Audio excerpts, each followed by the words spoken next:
ब्राह्मण कहा, सर्वश्रेष्ठ कहा, जो मुख से पैदा ब्रह्मा से हुए। लेकिन वैज्ञानिक तौर पर सोचा जाए तो मुख से कोई पैदा नहीं होता है और नहीं हुआ है। और दूसरा वर्ण क्षत्रिय है, जो भुजा से पैदा हुआ है। भुजा से कभी कोई पैदा नहीं होता।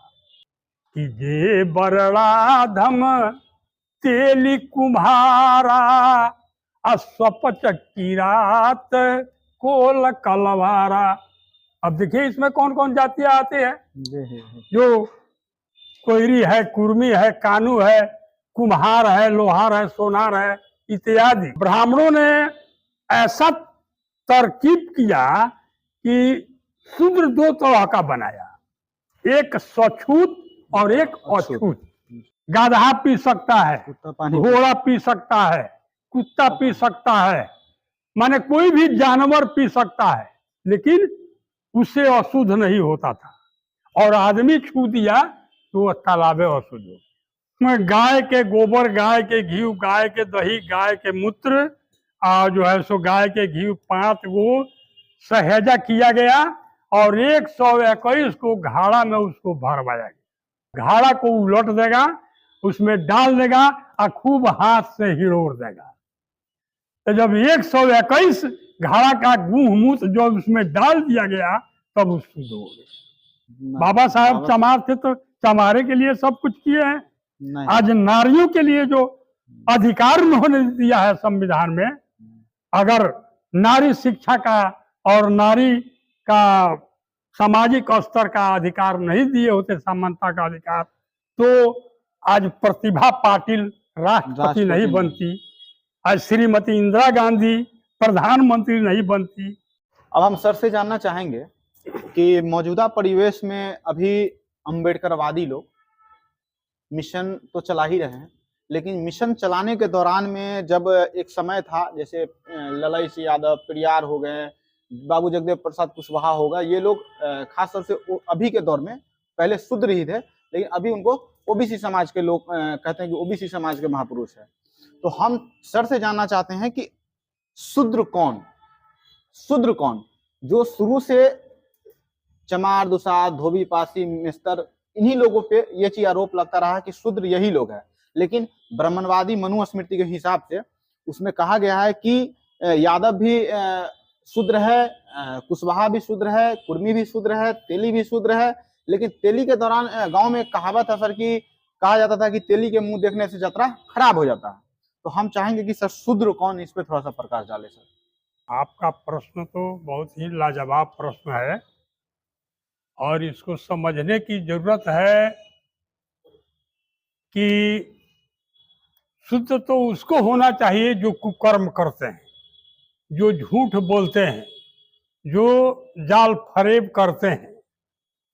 वास्तव में शूद्र उसको होना चाहिए। लेकिन जब मनुवादियों ने मनुस्मृति लिखकर हमारे समाज को वर्ण व्यवस्था के अधीन कर दिया और 4 वर्णों में बांट दिया, तो अपने को ब्राह्मण कहा, सर्वश्रेष्ठ कहा, जो मुख से पैदा ब्रह्मा से हुए। लेकिन वैज्ञानिक तौर पर सोचा जाए तो मुख से कोई पैदा नहीं होता है और नहीं हुआ है। और दूसरा वर्ण क्षत्रिय है, जो भुजा से पैदा हुआ है। भुजा से कभी कोई पैदा नहीं होता, ये बात भी गलत है। तीसरी बात वैश्य, तो वैश्य बनिया को कहते हैं, लेकिन कौन बनिया? मारवाड़ी बनिया, जो टाटा, बिरला, अंबानी, अडानी इत्यादि बड़े बड़े जो व्यवसायी हैं उनको वैश्य कहते हैं जी। और यहाँ पर जो कानू है, वर्णमाल है, बनिया है, ये अपने को वैश्य कहने लगे, लेकिन ये वैश्य है नहीं। तो जब ऊपर के तीनों वर्णों में जो जातियां नहीं है वो सभी शूद्र हैं उनके अनुसार, जी। मनुस्मृति के अनुसार।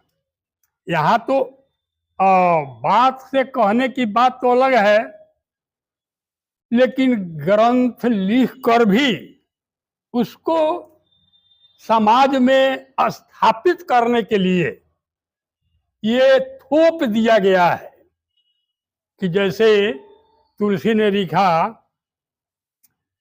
कि पूजिए विप्र सब गुणहीना, अब पूजिए न शूद्र गुण ज्ञान प्रवीणा। जहां पर विप्र है यानी ब्राह्मण, वह सभी गुणों से हीन है, यानी शराबी है, जुआरी है, लंपट है, लखेरा है, सब कुछ है, तब भी उसकी पूजा कीजिए। और शूद्र है, सारे गुणों से प्रवीण है, दक्ष है, लिखा पढ़ा है, बुद्धिमान है, विवेकशील है, उसकी पूजा नहीं करना चाहिए। यह मनुस्मृति बताती है। और जो है सो तुलसी दुबे का रामायण बताता है। क्या यह हम मानने योग्य बात है? नहीं है। और दूसरी चौपाई है तुलसी कृत रामायण में कि जे बरड़ाधम तेली कुम्हारा, अस्वपच किरात कोल कलवारा। अब देखिए इसमें कौन कौन जातियां आती है। जो कोयरी है, कुर्मी है, कानू है, कुम्हार है, लोहार है, सोनार है इत्यादि। जैसे कि शूद्र कहा ये जो अब जब बड़ों में अधम है तो शूद्र तो यही सही हो गया। तो जितने भी अहिर, गणेरिया, कुर्मी, कोयरी, तेली, लोहार, सोनार, बनिया, बनवार इत्यादि सभी जातियां शूद्र हैं। क्योंकि ये लोग समझ नहीं पाते हैं, क्योंकि ब्राह्मणों ने ऐसा तरकीब किया कि शूद्र दो तरह का बनाया, एक स्वछूत और एक अछूत। अछूत उनको कहा जिनसे उनको डर लगता था कि इनसे संपर्क रखा जाएगा तो ये हो सकता है कभी घात कर दे, मार देगा, काट देगा, कुछ भी कर सकता है। इसलिए उसको अछूत कहा कि इन लोगों से दूर रहना चाहिए। ओबीसी के लोगों की औरतें उनके घरों में भी काम करती हैं, जैसे बर्तन मांजने का काम, चूल्हा चौके का काम, पोछा मारने का काम, ये सब ओबीसी के लोग करते हैं। क्या कभी चमार दुसाद क्या बोलते हैं मुसहर धांगड़ की औरतें करती है? ये शूद्र समझने की बात है।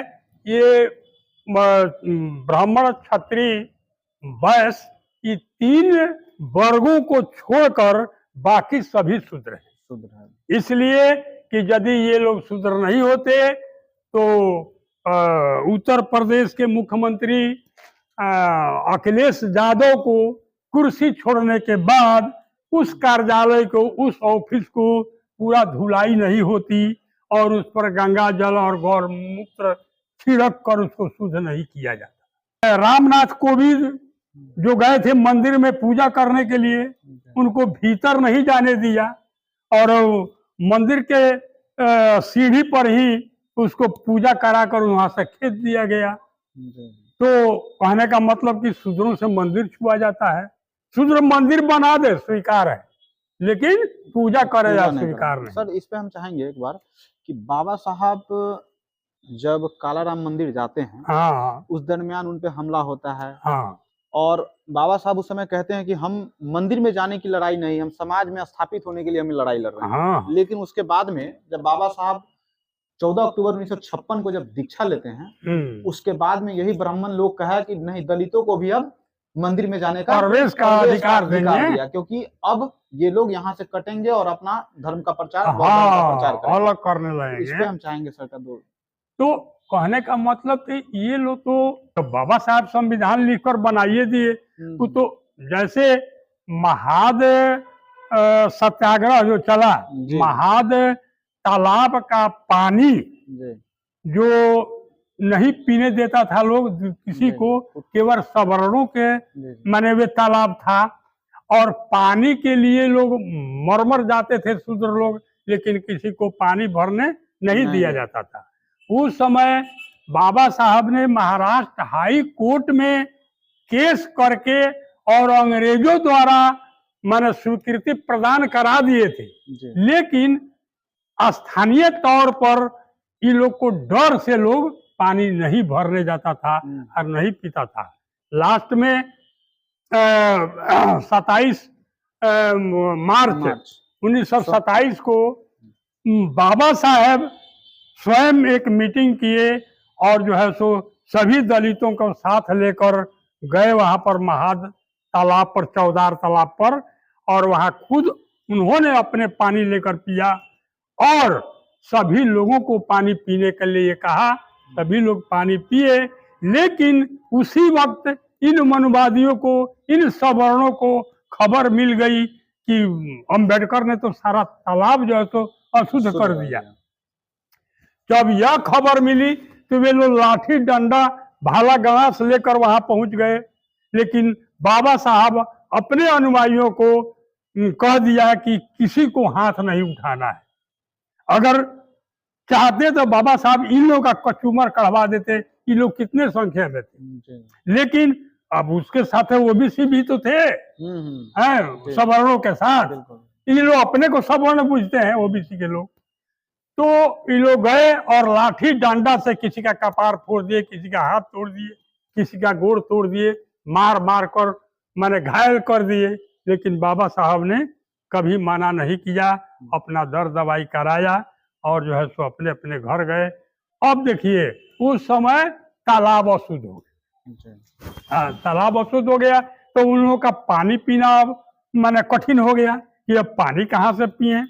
देखिए जिस तालाब में गाधा पी सकता है, घोड़ा पी सकता है, कुत्ता पी सकता है, माने कोई भी जानवर पी सकता है, लेकिन उससे अशुद्ध नहीं होता था, और आदमी छू दिया तो वह तालाब अशुद्ध हो। अब देखिए जब अशुद्ध हो गया तालाब, तब जो है सो बड़े बड़े शास्त्रियों का, आचार्यों का एक बैठक बुलाई गई, बड़े बड़े पंडितों का एक बैठक बुलाई गई कि तालाब को कैसे शुद्ध किया जाए।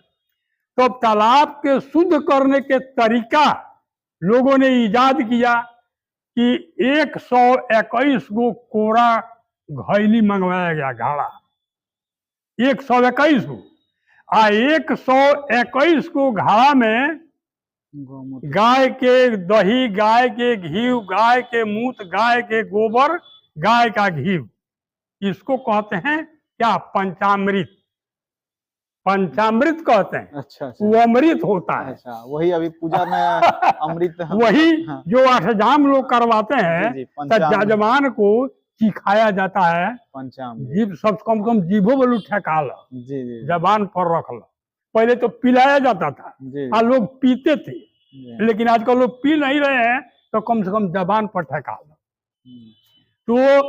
तो वही गाय के गोबर, गाय के घी, गाय के दही, गाय के मूत्र और जो है सो गाय के घी 5 गो सहेजा किया गया और 121 को घाड़ा में उसको भरवाया गया। 121 जवान को कहा गया कि इसको लेकर ढूको इस तालाब में।